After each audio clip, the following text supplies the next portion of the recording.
Woo! Let's do it.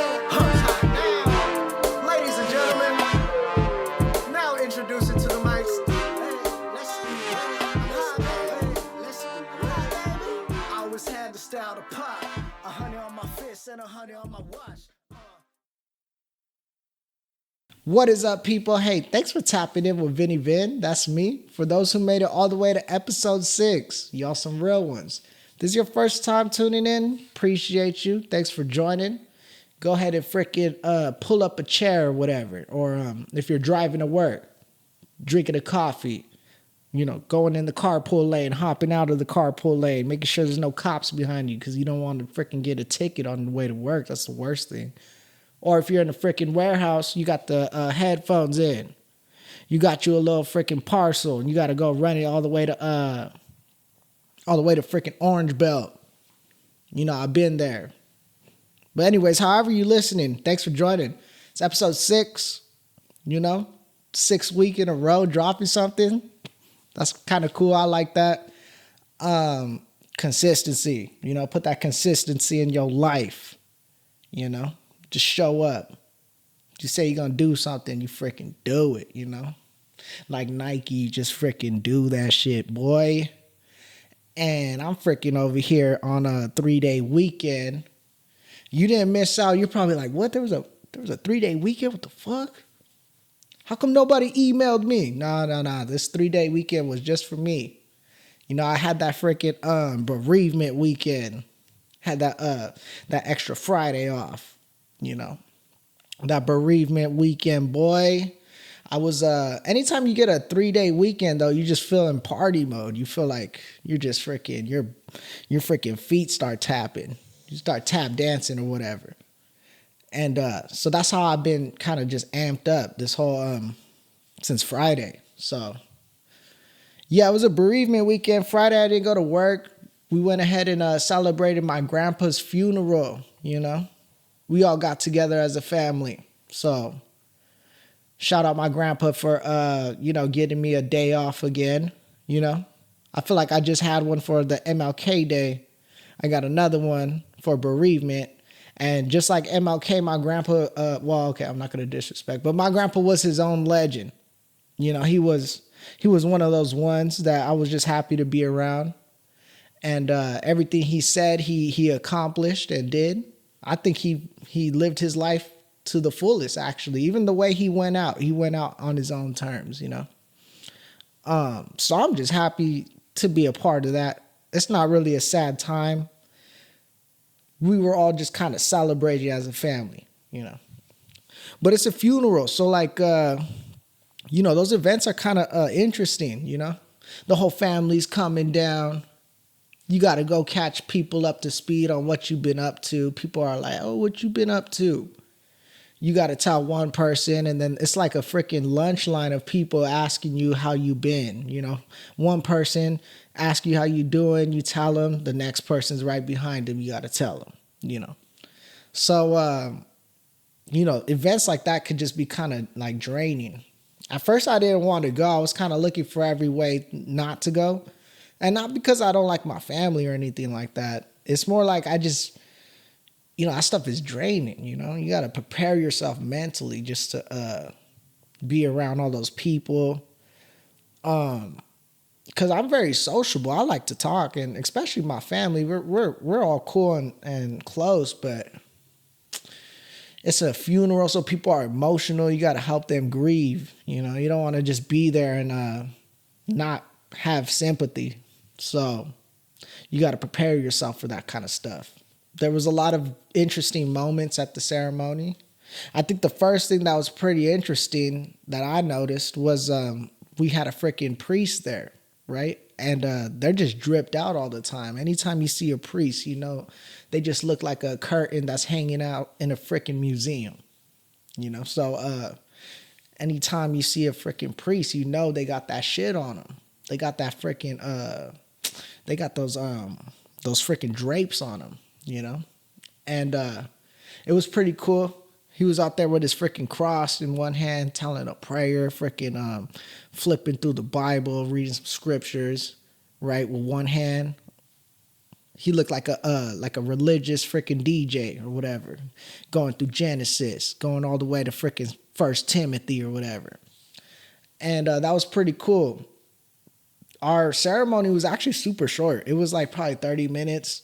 We're a Mexican family, so it felt like we kept it short because there was too many of us huddled up. We didn't want ICE coming through, you know. We were like, hey, let's hurry this up. Even though we're all legal, you still see some vans pull up.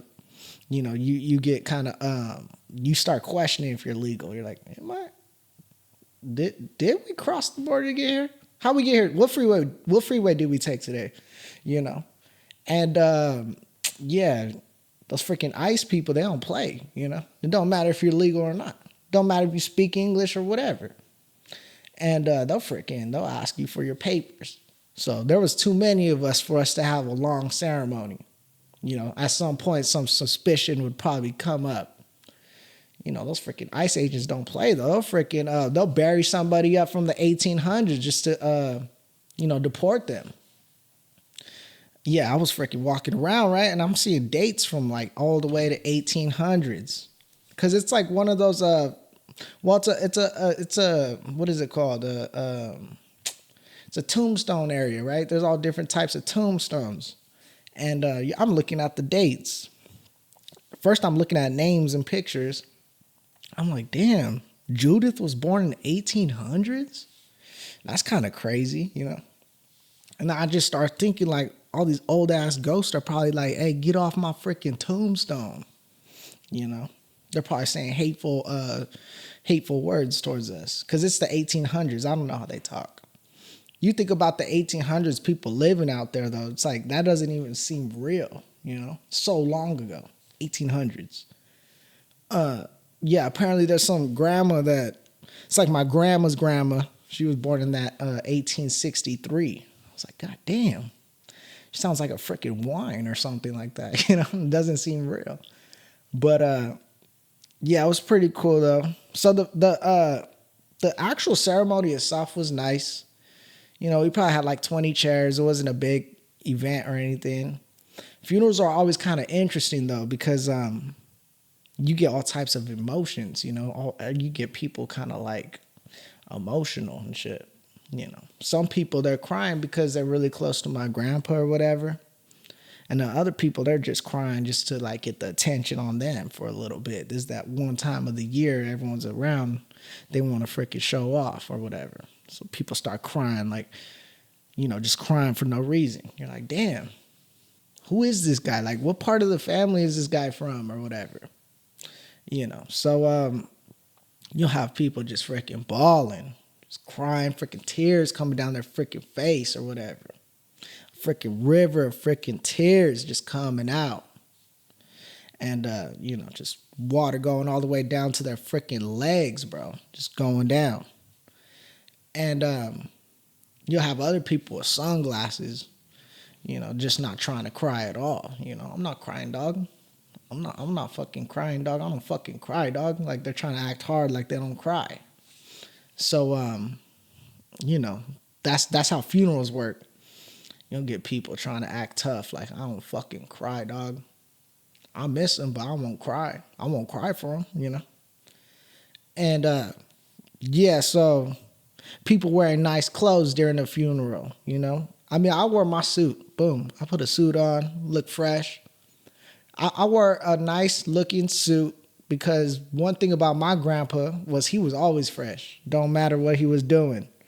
He could be at the freaking YMCA. He always had that drip on him. I'll tell you what, he always had that nice clothing. He had a nice little polo shirt, always looking out for, you never know what kind of ladies are going to be at the YMCA. That's what he used to say. Literally, that was his thing. I got to see my ladies today. So he was always dripped out. Had a nice little hat all the time, one of them grandpa hats. You know, he was walking around like a legend, you know. And so I was like, man, out of respect for my grandpa, I'm going to put on a nice suit. You know, I want to make sure he approves if he's on the other side looking at me, you know. So anyways, I got my suit on. You know, my other family members, they looking nice too. And, you know, I saw this one cousin. And it looked like he was freaking wearing a seasonal tablecloth. You know, he was just wearing one of those freaking quilts you would see in a movie, like a couch sofa or something like that. He just looked kind of out of the ordinary, I could say. He looked like a freaking carpet that was for sale. You know, he looked like he was just, he put like the most extravagant piece of clothing he had, you know. It looked like he got all the clothes in his freaking laundry, sewed them together and put it on. You know, he covered every color. So that was kind of cool or whatever. And you'll see people with freaking hats and shit, wearing all different types of freaking caps, you know. My freaking dad pulls up with a freaking Dodger hat. I'm like, this dude looks like Futani, dog. We're at a funeral for your dad and you over here with a freaking Dodger hat, you know. Futani is what I was calling him, you know. And I'm over here in the back. And it's like funerals are just a big old freaking picture day too. That's another thing about it that just starts to drain you a little bit. You just over here taking pictures. Every time you turn around, someone's taking a picture of you. You know, I made sure to take my camera with me to make it seem like, oh, I'm taking the pictures, right? No, I'll take the picture. I ain't even taking a picture. I'm just freaking holding it up, acting like I'm taking pictures. Because I don't want to be involved with all these pictures that are going on. You know, I'm shaking hands with my cousin, you know, giving him a hug or whatever. And then as I'm hugging him, I see somebody taking a picture. I'm like, damn, I know that's going on Instagram, you know? But yeah, man, it was cool. It was a cool ceremony. My family, they're pretty competitive. Everybody in my family's competitive. We're always like competing without really like telling each other we're competing, you know?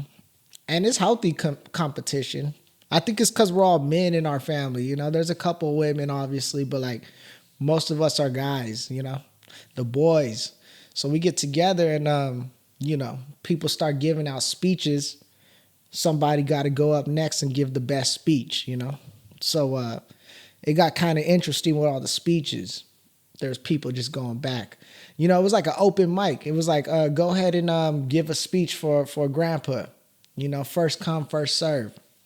So everybody's kind of nervous to go up first, right? My freaking uncle goes up there, boom, says a speech.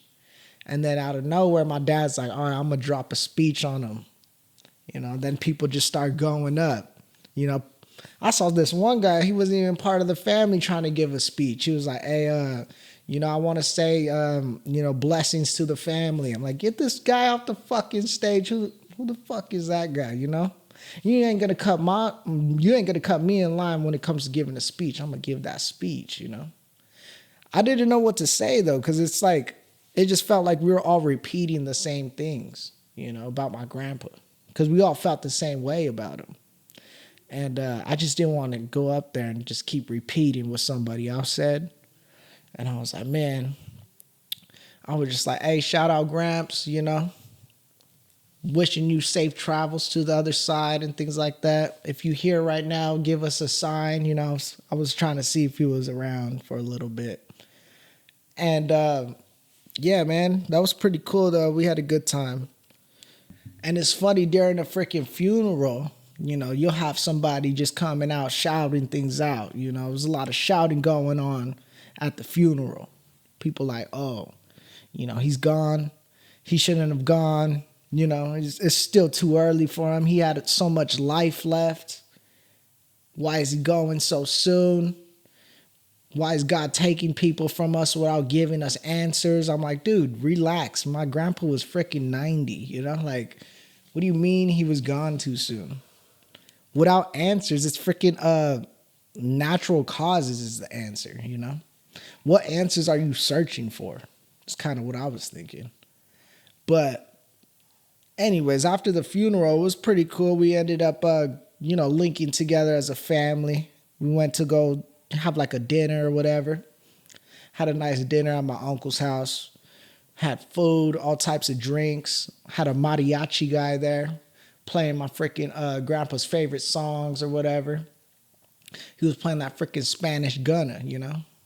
He was playing that freaking Mexican Lil Wayne. He was playing all types of shit. you know. And we had good food. Boom. You know how we get down with the food and the partying as a Mexican cultured family. We went ahead and had that grilled chicken on lock. You know, some of them rice, some of them beans. I'm talking El Pollo Loco right now. That's literally where we went, and they got down. So on the bereavement weekend, but it was funny though. Like we go. I'm over here at the kitchen. I'm making me a plate. Boom! I throw my plate once I'm done eating in the sink, and there's just these ladies who I don't even know who they are. They're just at the party, and they're ready to just start washing dishes. As soon as it touches the sink, they start freaking wanting to wash a dish for you. And it was crazy because we're eating El Pollo Loco, right? And they give you paper plates.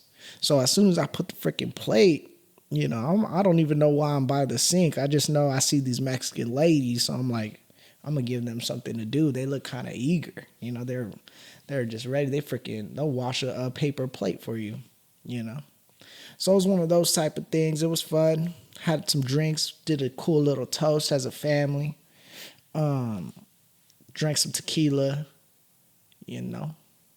Once I get enough tequila, I start talking like, orale, Holmes, where the coronas, homie. But yeah, man, I think at the next event, right, I want to bring a woman with me, because it's one thing to have, your family with you, but you want to talk about this shit with a woman, You kind of want to tell her like, hey, is it normal for me to feel like this? Is this normal? Because if not, you're kind of in your own head, like, don't be a bitch about this, They're playing a song. I don't know if it's just the drinks that we were having.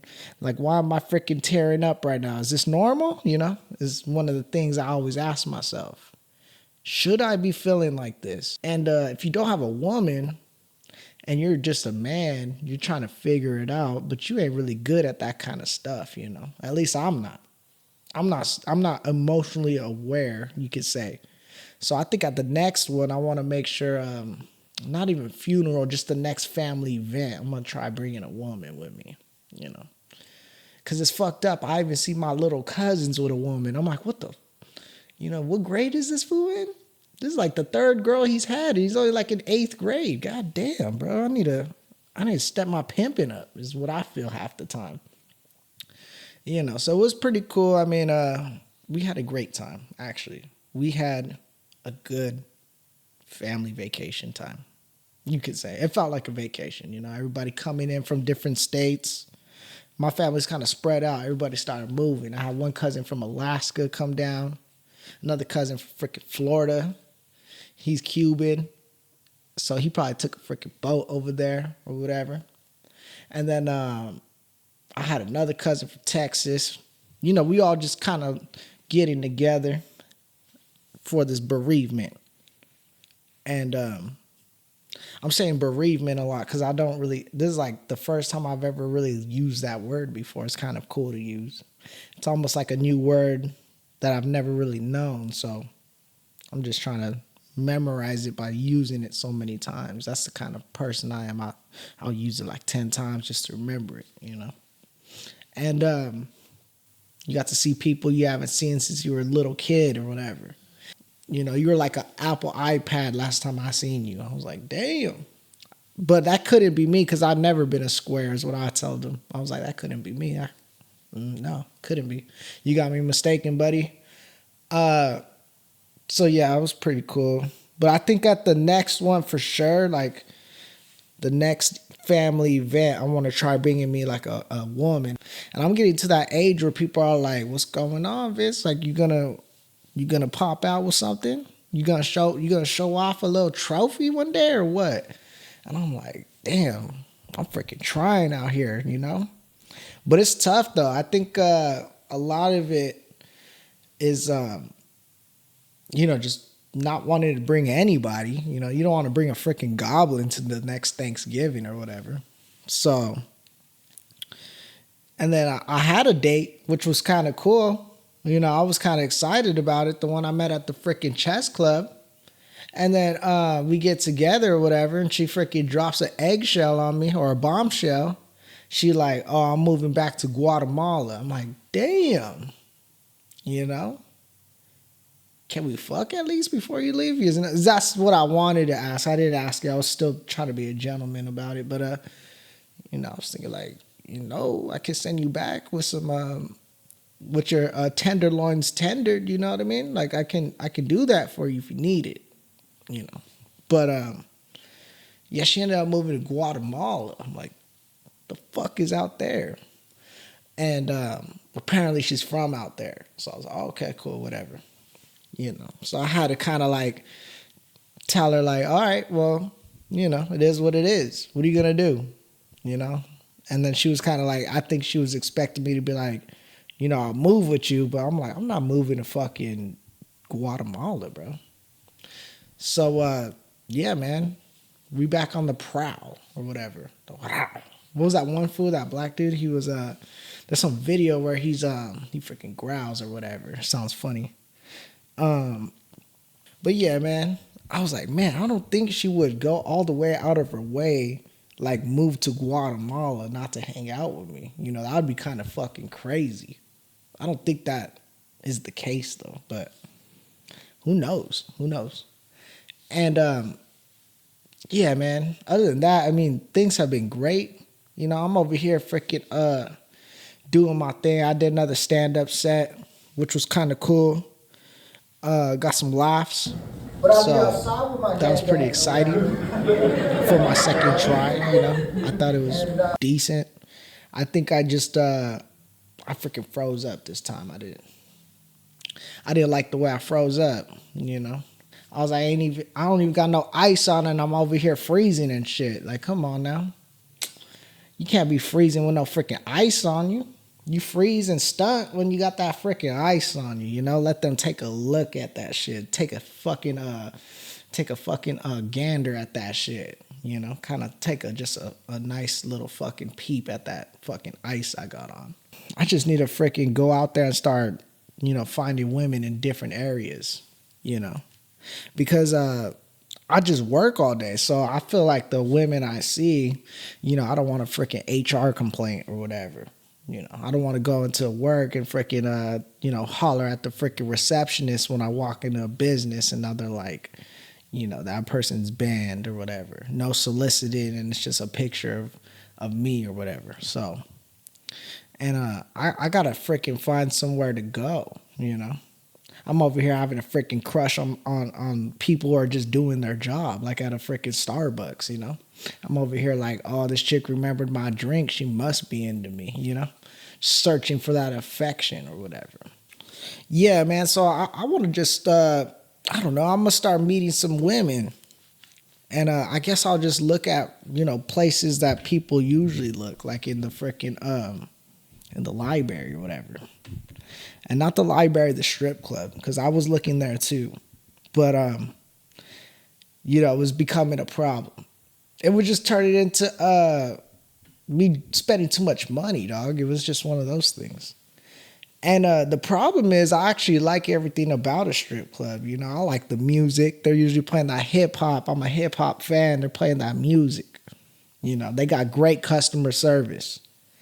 The problem was I would fold under zero pressure. As soon as I sit down, somebody says, hey, I'm like, let's dance or what? Or how does this work, It can be the ugliest stripper in the freaking club. She finds me at the right moment, sipping my drink or whatever. And she asks for a dance. I'm going to say, yeah, So that's the problem. So we'll probably look for somewhere, maybe go to the bank. Instead of going to the ATM, I might just stand in line. See if there's any fine bank tellers or whatever. Kind of talk to her through the glass or whatever, Without yelling at her, but I can still shout, say my thing, So yeah, man, that's kind of what I did this weekend. Things are going good, But all right, then, y'all. Hey, appreciate you for kicking it with me. We'll go ahead and, stay tuned. Let's just dance in slow-mo till we can't dance no more. Let's just dance in slow-mo till we can't dance no more. Let's just dance in slow-mo.